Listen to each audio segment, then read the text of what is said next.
gostaria que você trouxe a sua Bíblia essa noite, abrisse o Salmo 23 e lesse. Pode ser um varão, vamos fazer assim. Um varão vai ler o Salmo 23.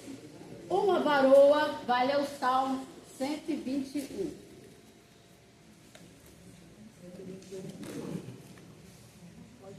Então, 121. Tem que ser primeiro 23? Primeiro, pode ser. Salmo, pode ser. Salmo 23. Pode ler. O Senhor é meu pastor e nada me faltará. Deitai-me faz em verdes pastos. Guia-me mansamente a águas tranquilas. Refrigera minha alma. Guia-me pelas veredas da justiça, por amor do seu nome. Ainda que eu andasse pelo vale da sombra da morte, não temerei mal algum, porque tu estás comigo. A tua vara e o teu cajado me consolam. Prepararás uma mesa perante mim, na presença dos meus inimigos. Unges a minha cabeça com óleo, o meu cálice transborda. Certamente que a bondade e a minha misericórdia me seguirão todos os dias da minha vida, e habitarei na casa do Senhor por longos dias. O 121. Levanto os meus olhos para o norte, de onde virá o meu socorro? O meu socorro vem do Senhor que fez o céu e a terra. Não deixará vacilar o teu pé, aquele que te guarda não prosperirá. Eis que não prosperirá, nem dormirá o guarda de Israel. O Senhor é quem te guarda, o Senhor é tua sombra e a tua direita. O sol não te molestará de dia, nem a lua de noite. O Senhor te guardará de todo mal, guardará a tua alma. O Senhor guardará a tua entrada e a tua saída, desde agora para sempre. Bom, quando nós vamos falar de geografia bíblica, nós podemos pegar como modelo, como exemplo, para poder discorrer e entender um pouco sobre geografia bíblica, o Salmo 23, que foi escrito por Davi, pastor de ovelhas, e o Salmo 121. No seu está, levanta os meus olhos, né? Sim. Em alguns textos está, elevo os meus olhos para os montes. É a mesma coisa, mas porém, escrito de maneira diferente. Então, o Salmo 23, escrito por Davi, reflete sua vivência como pastor no deserto da Judéia. Então, é o Salmo 23, ele foi escrito por Davi. Davi era um pastor de ovelhas. Então, através dessa experiência dele, como pastor, ele escreveu esse salmo. Então, reflete, né, as suas experiências no deserto da Judéia, a leste de Belém.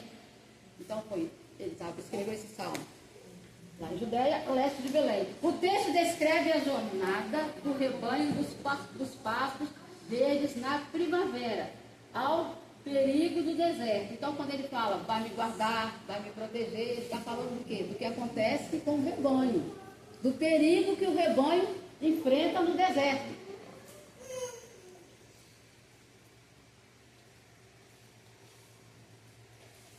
Ele se enquadra como concreto. Vale da sombra da morte. No verão, guiados por Deus, que provê sustento e proteção através do cajado e da vara. Os verdes pastos que fala no Salmo, refere-se às ricas pastagens na primavera. Os verdes pastos que ele fala aí no Salmo 23, refere-se às ricas pastagens na primavera. Após as chuvas, onde as ovelhas repousam na geografia de Israel, é um período de fartura e descanso. Então, por isso que você vê esse salmo. Ele está falando exatamente daquilo que acontecia naquela época. Naquele lugar. Isso é geografia bíblica. Né? Nós temos a geografia contemporânea, que é aquela que todos nós estudamos na escola. Né? Que fala sobre o clima, sobre as coisas que acontecem na natureza. E a geografia bíblica, ela fala dos acontecimentos bíblicos, da história bíblica, os fatos que aconteceram, o local, a cidade, a época. Então ela fala sobre isso aí, aonde aconteceu, qual foi a cidade, para dar veracidade aos detalhes da Bíblia, aquilo que é contado na história. Então a geografia bíblica, ela comprova junto com a ciência, que os fatos que a Bíblia fala é verdade. É para comprovar que é verdade. Então, esse salmo, Davi, ele está mostrando as ricas pastagens na primavera. Na primavera, as pastagens eram verdinhas. Então, ele está mostrando isso aí. Após as chuvas, onde as ovelhas repousavam na geografia de Israel, ou seja, naquele tempo, na primavera, as pastagens eram verdinhas. Então, nesse salmo, ele está discorrendo isso aí. E tinha fartura e também as ovelhas encontravam descanso. Onde o pastor faz deitar o rebanho para se alimentar. Águas tranquilas. O que significa águas tranquilas nesse salmo? Diferente dos rios turbulentos, ovelhas temem as águas agitadas. Ovelhas não gostam de águas agitadas. O pastor guia para as correntes calmas. Então, o que Davi está querendo dizer nesse salmo? Guia-me as águas tranquilas, porque as ovelhas não gostam de águas agitadas. Então, elas são levadas para as águas tranquilas.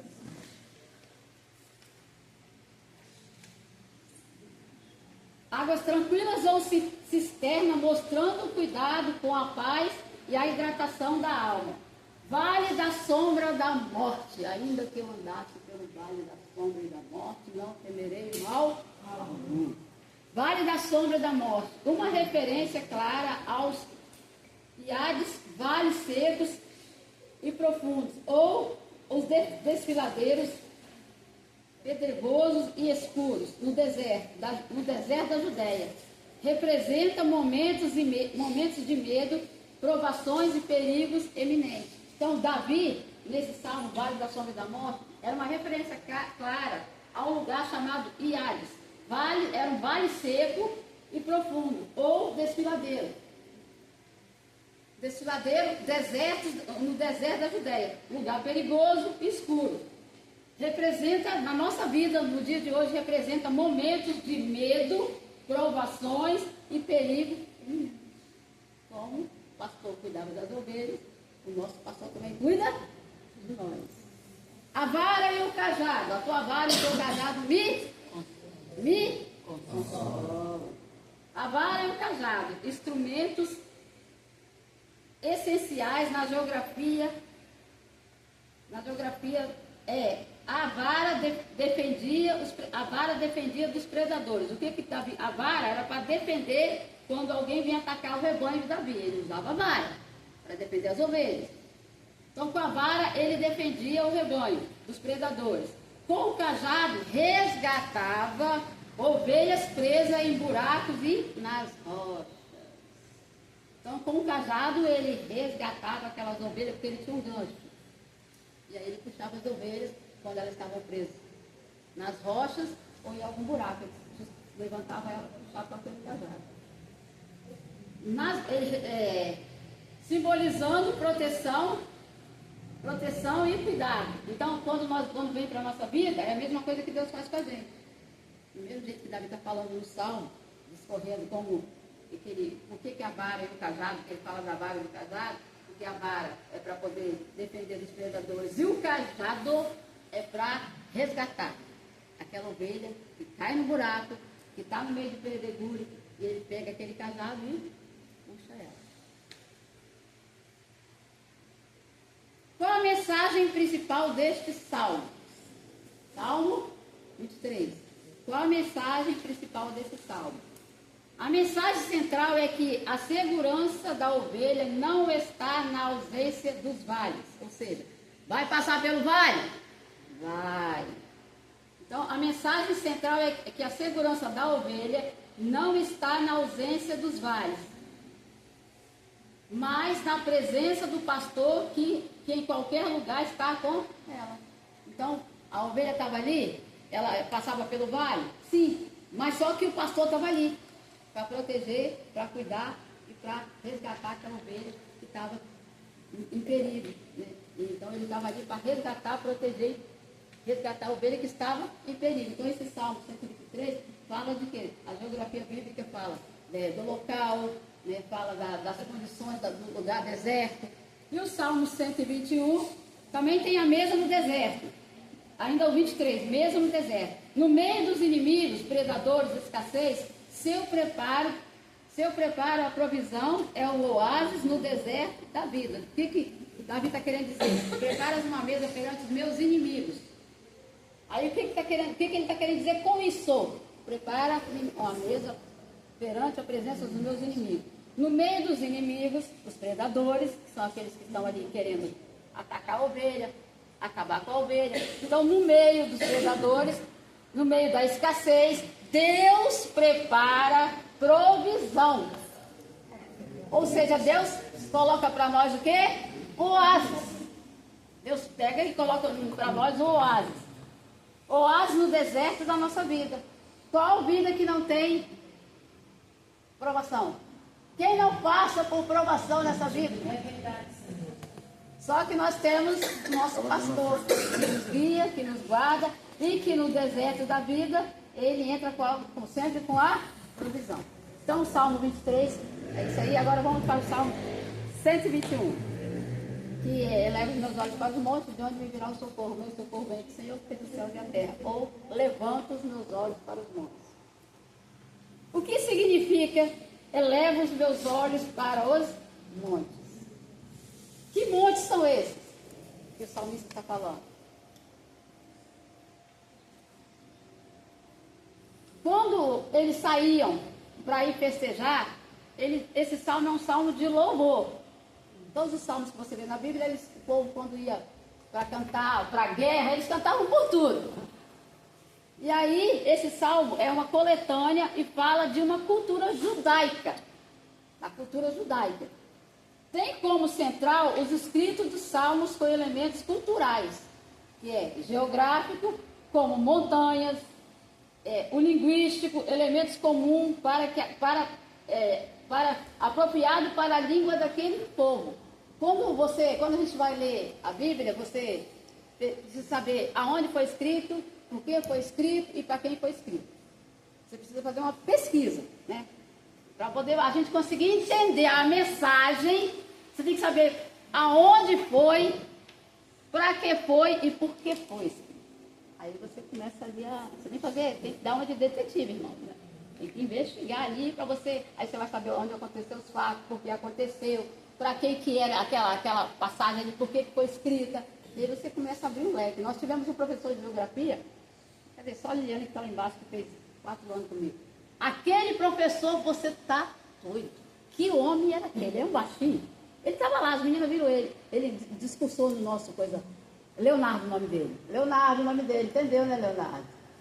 Ele faz você viajar na história. É impressionante. Ele dá aula, que ele leva você para dentro das ruas de Jerusalém, de Judéia, de Samaria. Ele leva você a entrar na história. Coisa linda o dom dele.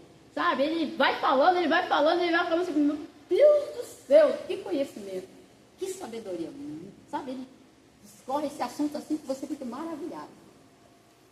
Quando nós vemos esse salmo, ele está falando que o povo fala da cultura daquele povo. Salmo 121.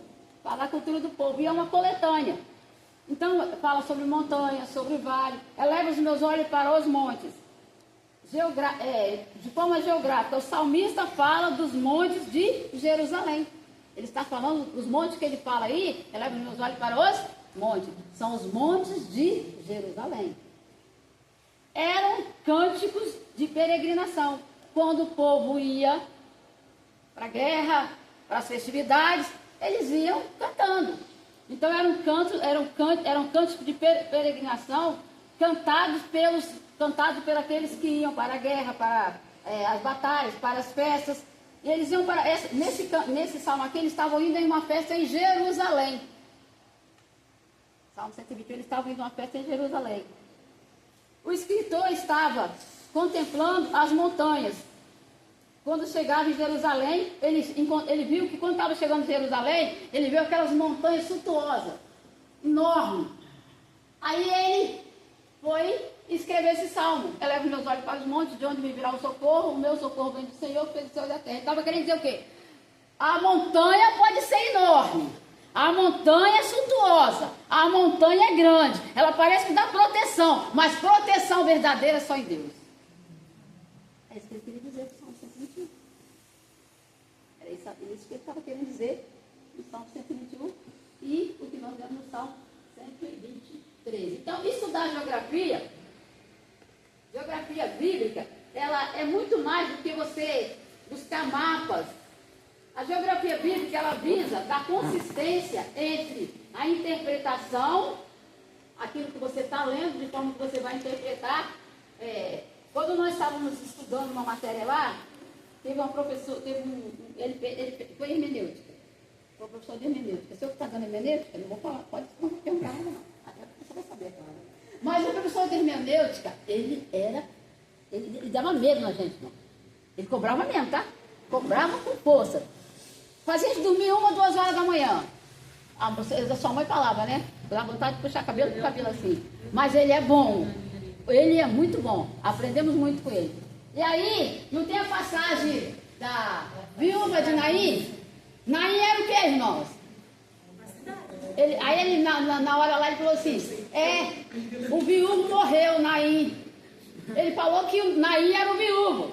Para ver o que nós íamos falar. Você vai, olhou assim para mim, olhou, cadê o Silé? Naim é o viúvo? Naim é a cidade. Mas ele fez como uma pegadinha. Aí nós, professor, Naim é a cidade. Eu queria saber se vocês estão ligados. Mas se você ler o texto, você acha que Naim era o viúvo. Mas Naim era a cidade onde habitava aquela viúva. Então, geografia bíblica é muito mais do que mapas. É muito mais você conhecer mapas. É você conhecer, o objetivo geral é compreender, é buscar compreender dinâmicas físicas e humanas globais. A geografia bíblica visa dar consistência entre a interpretação e a autenticidade aos relatos sagrados. Então, quando você lê a Bíblia, onde você vai falar de dos acontecimentos que teve em alguma cidade, aí você vai, através da geografia bíblica, comprovar, porque ainda hoje, em alguns lugares, já acharam alguns artefatos que a Bíblia comprova que existiu. E já acharam alguns, comprovando que a Bíblia é a verdade. Tudo que está escrito nela é verídico. A geografia geral, ela estuda de maneira geral. Então, a geografia geral estuda o mundo inteiro. A geografia geral que você estudou na escola, que eu estudei, ela estuda o mundo inteiro. Os acontecimentos do mundo inteiro. Catástrofe, terremoto, o clima, tudo. Mas a geografia bíblica só interpreta, só estuda os fatos bíblicos. Aquilo que aconteceu, que a Bíblia diz que aconteceu, no tempo que aconteceu, quando aconteceu e aonde aconteceu. Então, essa é a geografia bíblica. A geografia bíblica limita-se às religiões do Oriente, ela limita-se às religiões do Oriente Médio, norte da África e sul da Europa, relevantes para a história bíblica. O objetivo da geografia bíblica visa dar consistência e autenticidade aos relatos sagrados das Escrituras. Então, quando nós vamos ler, você vai ver que ela está falando verdadeiramente aquilo que aconteceu na Bíblia. O que é geografia bíblica? Mais do que estudar mapas, é compreender onde a história e a fé se abraçam. Eu não gostei muito de geografia, não, sou sincera, nem história, não. Nossa, matemática, então, pior. Ai, Jesus, misericórdia, matéria ruim, quebra a cabeça da gente. Mas tem pessoas que é apaixonada por história. Então ela lê tudo de história. Tudo. Ela quer saber tudo o que aconteceu. Passado.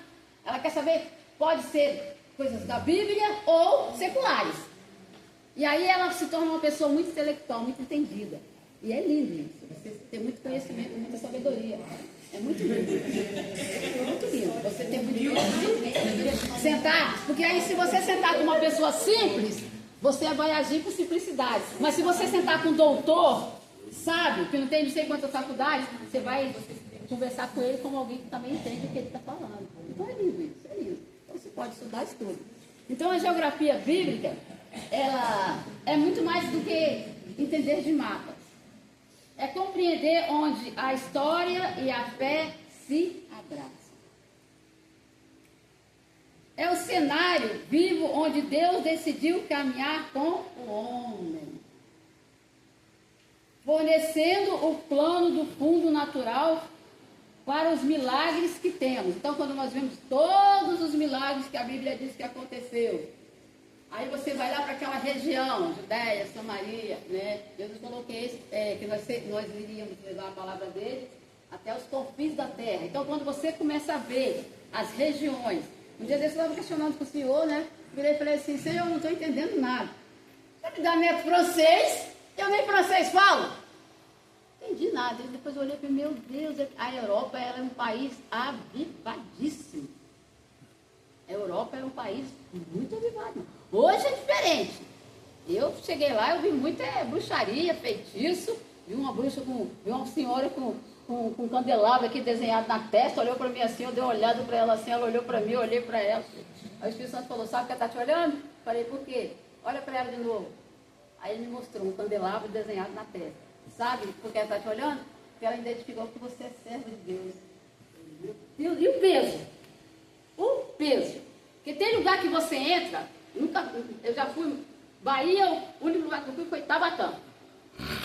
Eu vim falando que eu quero provar acarajé, mas ao mesmo tempo eu fico com receio, porque pode ser que aquela baiana consagrou aquele troço, que aquilo tudo é consagrado. Então eu queria uma que fosse cristã.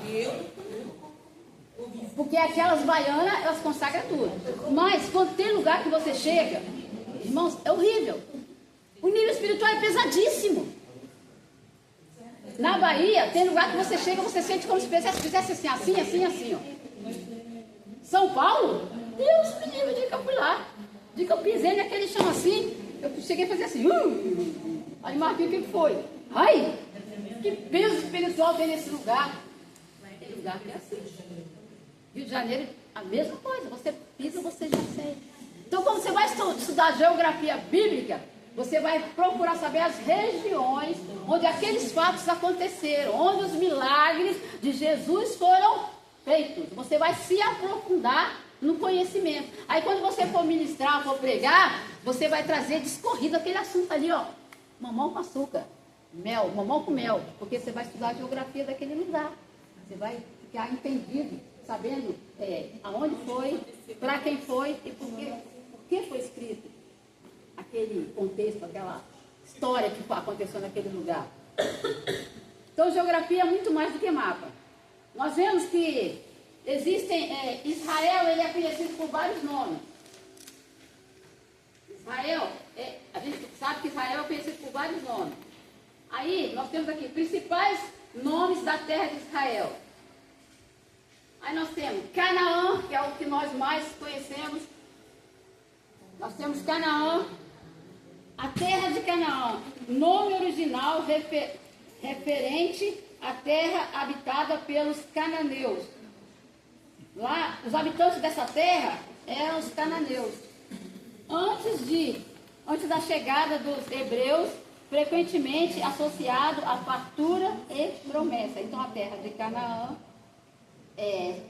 ela era habitada pelos cananeus antes da chegada do povo hebreu.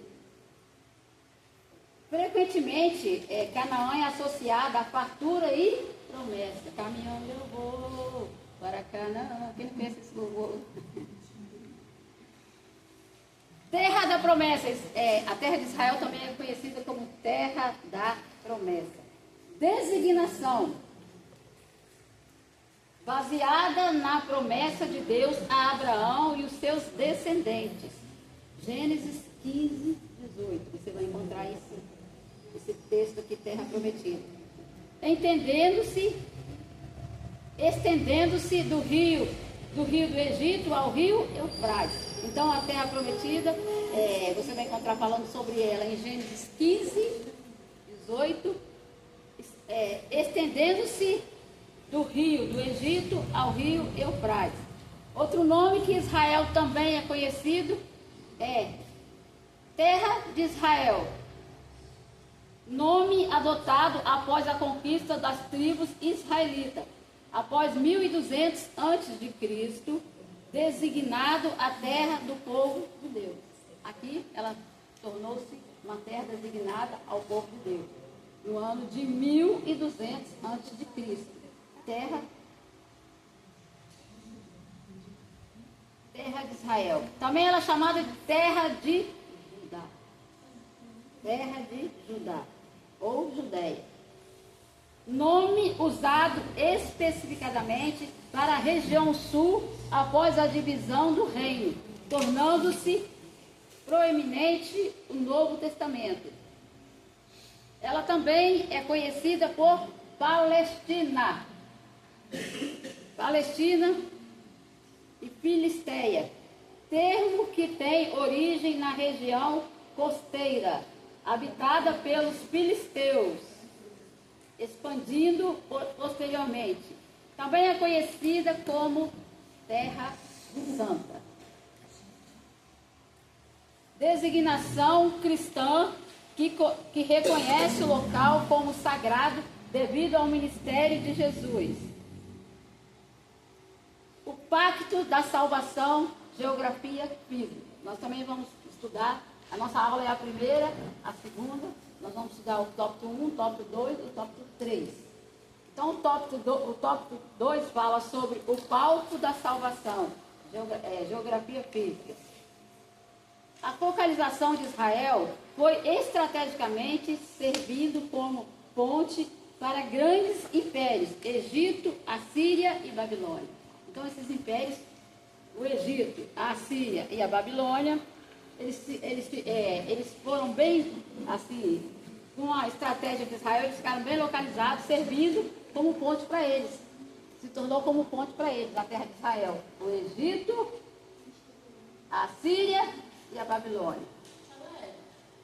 Então, você vai chegar em casa, vai pegar a sua apostila que você recebeu hoje, e vai dar uma lida nela, vai ler, depois vai ler, e vai guardar para quando você for pregar, ministrar, você vai ter uma boa pregação através da sua filosofia, da hermenêutica.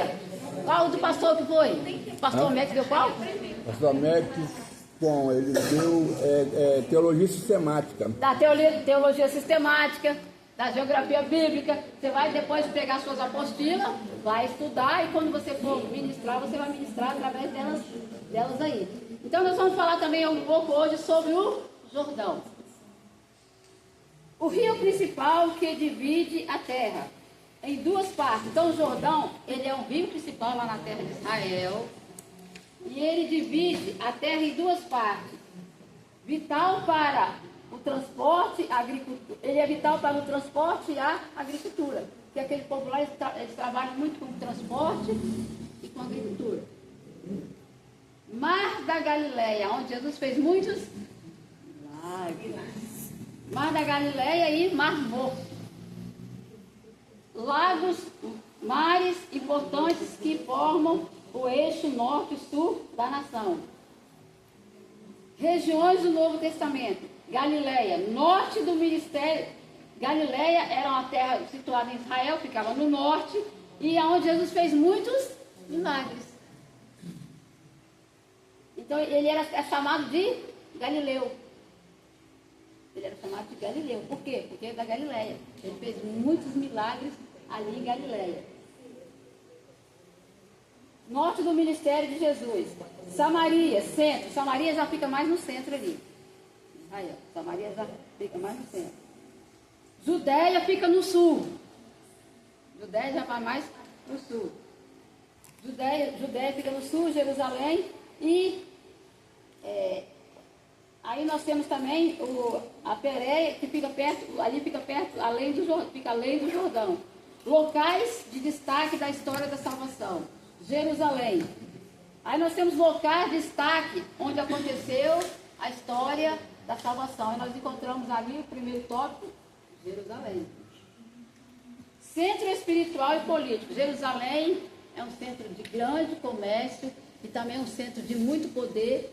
Ele é grande e também é um centro espiritual e também político. A política lá é bem forte em Jerusalém. E alguns desses países, que ainda, alguns deles ainda existem até hoje. Né? Alguns que nós temos na Bíblia, eu até separei aqui, nós temos Jesus no livro de Mateus, deixa eu encontrar aqui, teve 3 cidades que ele acabou amaldiçoando elas, porque elas não acreditaram nos milagres dele. Cafarnaum, Betsadai, qual é a outra? Cafarnaum, porque ele fez milagres no meio deles e eles não deram aquela importância. E ele falou assim que no dia do juízo haveria menos rigor para Sodoma e Gomorra do que para essa cidade, porque se converteram, se arrependeram somente com a pregação de Jonas. Enquanto eles lá, nessas 3 cidades, tiveram a presença dele, ele mesmo falando, ele mesmo pregando, ele andando, anunciando, e eles não se arrependeram.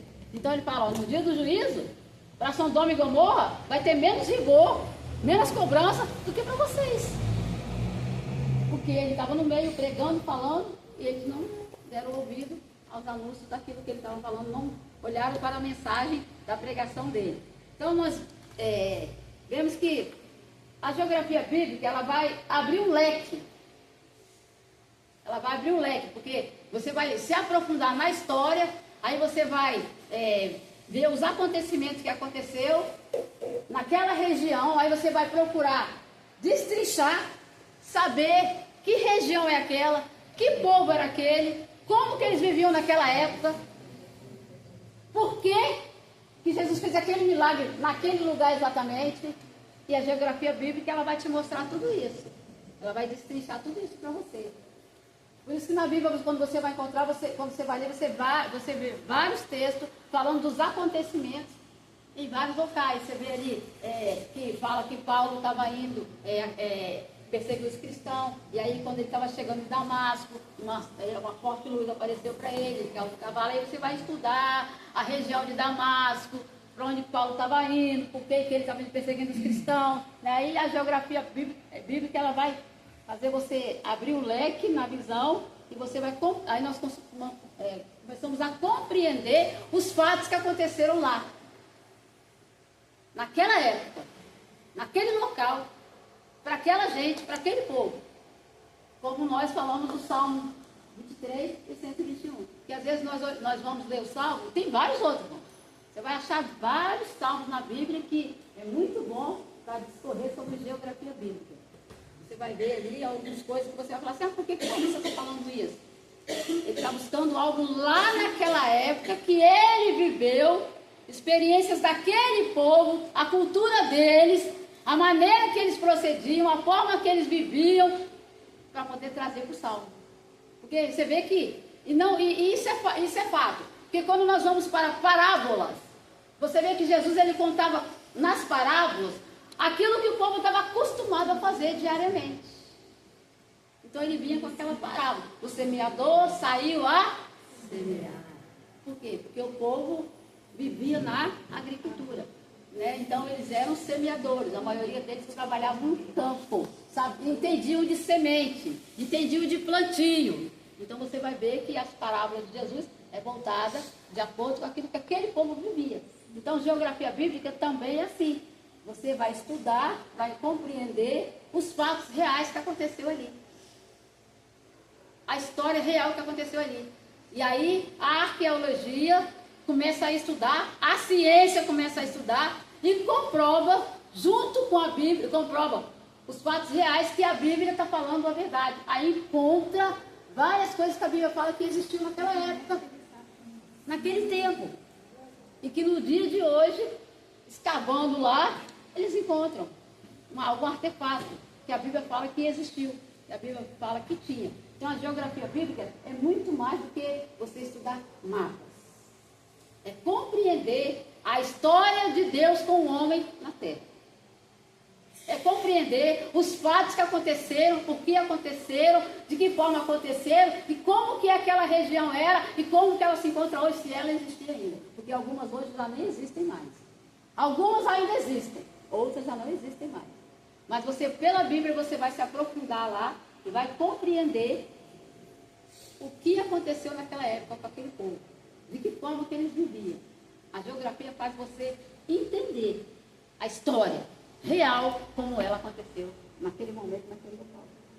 Então, a apostila, você vai ler em casa, você vai pegar, vai ler, aí depois quando você lê, você lê de novo, e você vai ver que realmente, nós às vezes achamos que não precisamos de geografia bíblica, ela é muito importante. A importância dela é tremenda, porque senão quando você vai ler a Bíblia, a gente acaba ficando perdido. Essa é a verdade, irmão. Porque você não compreende o que o texto está dizendo. Não compreende o que a Bíblia o que está dizendo aqui naquele texto. Aí quando você estuda geografia bíblica, aí você vai entender. Você vai para aquela região, você vai estudar aquele povo, você vai estudar aquela cidade, você vai estudar aquele local, os acontecimentos que aconteceram ali. Aí você vai entender o que o texto está querendo dizer. Por que aquilo aconteceu? Então a geografia bíblica é ótima para abrir a nossa visão espiritual e compreender que Deus, em toda a sua totalidade, Ele se revelou a nós. E por exemplo, eu, se fosse me dar filosofia, eu estava morta. Eu odeio filosofia. O pastor Zé Carlos é bom assim, filosofia, ele gosta. Né, pastor? Olha lá, ele gosta, ele viu. Mas, precisamos aprender que todas as matérias que estão sendo colocadas aqui no curso, nós precisamos aprender. Eu estudei grego. Pergunta se eu gostei de grego. Odiei. Não aprendi nada do grego. Por que eu quero grego? Eu não fazendo nada com grego. Estudamos grego, estudamos hebraico também. Pelo amor de Deus, vou fazer o que com isso? Não entendi nada. Eu ficava doidinha com aquele monte de símbolo assim, ó. Meu Deus do céu, o que está dizendo isso aqui? Ai, Jesus. Mas precisamos estudar. Alguma coisinha, o professor ia para frente aí e cantava um louvor em grego. Cantou um louvor inteiro no grego. Cantou um monte de louvor em grego. Então, só que nós precisamos estudar aquilo, porque faz parte fazia parte da nossa matéria. Agora, foi bom? Não. Então tem matérias, durante o curso, talvez você não vai gostar muito, mas você vai precisar estudar. Vai precisar aprender. Tem uma que você vai se identificar melhor, tem uma que você vai se identificar menos, mas é assim mesmo, irmão. Não é de todas as matérias que nós gostamos, não. Não é de todas as matérias, mas é assim mesmo. Mas só que é importante procurar aprender, porque nada é em vão. Tudo que nós aprendemos, nada é em vão. Eu fiz enfermagem, eu acho que em 2000, quando Esther morreu, eu nem sei quando Esther morreu, gente. Esther morreu tem mais de 15 anos, 20 anos. Quem conhece a Esther? Tem mais? Tem mais, tem. Nessa época eu fiz enfermagem. Eu fiz técnico de enfermagem, lá no São Gonçalo. Até hoje eu não busquei meu diploma, tá lá, nem fui na formatura. Fiz 4 anos na época. Mas, o que eu aprendi lá, estou colocando em prática tudo com a minha mãe lá agora. Entendeu que nada é em vão? Você entendeu que nada é em vão? Tudo que eu aprendi lá, hoje eu coloco em prática com a minha mãe lá, ó. A menina que está lá cuidando da minha mãe, as duas, tudo que elas estão fazendo, eu que ensinei. Eu falei, vem cá vocês, vou ensinar, isso aqui é de 4, vai lá que você vai encontrar um quadro assim, ó. Tem mesmo. Tem mesmo. 4. Por isso que você tem que entender ali, ó. Você só entende se eu fizer aquilo ali, ó. Você tem que entender aquele quadro seu. Eu só entendo se eu fizer aquilo ali, daquele jeito. Mas se eu botar na minha letra normal, você não vai entender nada. Mas eu fiz enfermagem. Meu pai, um dia eu consegui desengasgar ele. Meu pai engasgado, tinha o mau costume de comer deitado. E aí ele se engasgou com aipim. Irmãos, aipim é terrível. Ele se engasgou com aipim, aí tá deitado assim. Aí a menininha que não vai tomar conta foi lá atrás na minha casa correndo. Aleia, corre, seu pai tá morrendo. Eu falei, meu Deus do céu, meu pai tá morrendo. Cheguei lá, meu pai deitado, já ficando quase roxo, perdendo o fogo. Aí eu falei, o que aconteceu, mãe? Aí mamãe, ele estava comendo, deitado. Eu falei, você deixava o papai comer deitado aí, Aí eu peguei e fui. Aí papai era magrinho, mas pesado. Aí eu peguei ele, levantei. Aí peguei as costas dele, peguei ele, virei de bruços. E eu sozinha queria levantar, não conseguia. Chamando a minha irmã, ela começou a chorar. Eu falei, não chora, ajuda. Aí eu levantei ele assim, fiz assim. Virei ele de bruxo e bati. Aí ele, deu tudo pra fora. Aí mamãe, você salvou seu pai agora. Alguém tem que ensinar coisa, se o pai tá me engasgando, apertar aqui, fazer as coisas. aqui e vai assim pra cima. Agora abraçar o pastor, só a poliana, né? Eu consegui abraçar o pastor, só a poliana pra abraçar ele. Então, a geografia bíblica, como todas as matérias, irmão, não vai ser em vão para você. Como eu dei um exemplo que eu fiz enfermagem, mas eu não exerci, mas hoje eu estou usando ela com a minha mãe, eu usei com meu pai. Então, todas as matérias que você tiver, procura aprofundar, mesmo que você não goste dela. Porque lá na frente, ela vai ser útil para você em alguma área da sua vida. Não pode esquecer. Tem mais de quase 20 anos que vocês fizeram isso. Eu era casada com Isso aí, a Leonel estudou comigo. Leonel, é isso mesmo, Poliano, bem lembrado. Leonel nem era casado. Leonel não era casado com a Poliano. Leonel sempre foi uma boa pessoa. Sério, Leonel me esperava. Não, é verdade. Leonel, ele estudava numa sala, ele e Aguinaldo, e eu estudava em outra. Ele fez um curso e eu fiz outro. Ele fez segurança do trabalho. E eu fiz o técnico de enfermagem. Só que ele saiu mais cedo que eu, ficava 40 minutos, uma hora sentado me esperando. Quando eu saí, ele estava lá assim, ó. Eu falava assim, e Renildo também, Renildo da Penha. Eu olhava lá e ficava assim, mas vocês estão aqui? Lógico, nós não vamos embora sem você não. Eu olhava para Leonel assim, falava, Leonel, ele o quê? Rapaz, por que você não é crente? Você tem um jeito de crente, rapaz. Aí ele ria sem graça, ele ria sem jeito. Você acha, Léo? Eu falei, acho. Rapaz, agora vou te falar a verdade. A mulher que casar com você tá feita, rapaz. Você vai dar um excelente marido. Aí, o outro que era da pá virada, virou pra mim e falou assim, eu falei, você, coitada da mulher casar com você, tá perdida. Perguntou, mas foi nessa época do Leonel que eu fiz a enfermagem. Que a gente fez a enfermagem. Então, nada que você fizer vai ser em vão. Tem coisa que você não vai conseguir assimilar agora. Tem coisa que eu estudei lá 4 anos lá na teologia, os 4 anos, na hora você não lembra. Mas depois o Espírito Santo, quando você estiver pregando, faz você lembrar tudo que você estudou. Verdade. Impressionante, irmão. Na hora parece, nossa, essa matéria enjoada, é isso, aquilo. Mas na hora que você está pregando, vê um texto que você não lembra, não sei quantos anos você estudou. O Espírito Santo vai assim para você. Porque você estudou. Então, aproveita o máximo, todas as aulas, os professores, estuda mesmo, pega sua apostila, leva para casa, lê. E faz suas pesquisas e você vai ver que daqui a 2 anos, né? Daqui 2 anos você vai ver assim, você vai estar, craque. Vai estar pregando melhor do que nós, né não? Com certeza. Pregando melhor do que eu, melhor do que ele, melhor do que todo mundo aqui na igreja.